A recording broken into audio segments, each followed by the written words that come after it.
You know, I get it. You're probably like this Asian guy right now and realizing we must be at the death of cinema if we can't even animate tennis balls anymore. And you know what? I get it. Maybe you don't want to watch white people can't jump. But if we've learned anything from the Christian Cha-Cha slide is that you should watch the Grand Tour on Amazon Prime. So with that factual information in mind, let's get into the Grand Tour sand job. But before we get into that, make sure to check the fat skip button and subscribe button.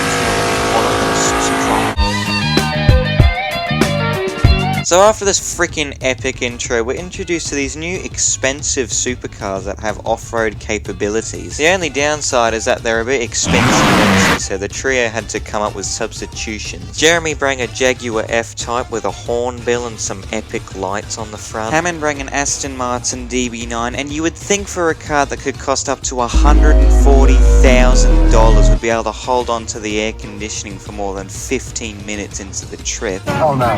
My air conditioning just packed up.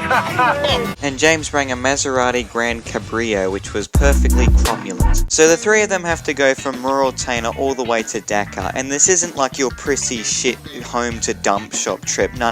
This is the biggest and longest journey yet, as they advertise. Now, the last time I made one of these special review videos, I got people coming at me politely saying their own opinions or wanting my head on their wall. But for me personally, this one is not number one. Man, fuck you. But what did I personally think of Sand Job as a whole? Well, to quote one of the most influential rapists of the decade, This guy hates me. it was a really fun and good time, but it was just a bit too long. But in order for us to understand how epic this special truly is, we have to look at the bad stuff first.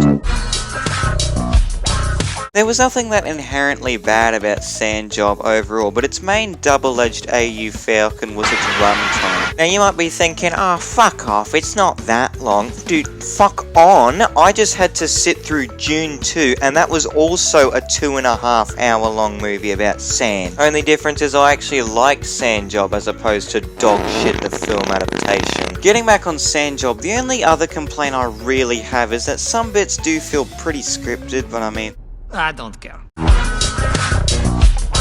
you can tell the three of them just had an absolute ball filming this special, even more than Euro Crash. Even though it is sad knowing that this is the penultimate episode, you can still tell the three of them are having so much fun, especially in that Ferrero Rocher scene. It's his Ferrero Rocher. That is... The highlight was definitely Hammond's Aston Martin, mainly because it was terrible, I'm aware, but it was still pretty based. As an update from my original ranking video, I'd probably chuck Sand Job at 11th, above Beach Buggy Boys but just below Botswana. So if you're looking to find something on Prime and you've already watched Clarkson's Farm and The In-Betweeners, I recommend Sand Job, it's pretty epic. Moral of the story, don't spunk on people's seats. Because you have spunked on my seats. It's your car. It's your spunk.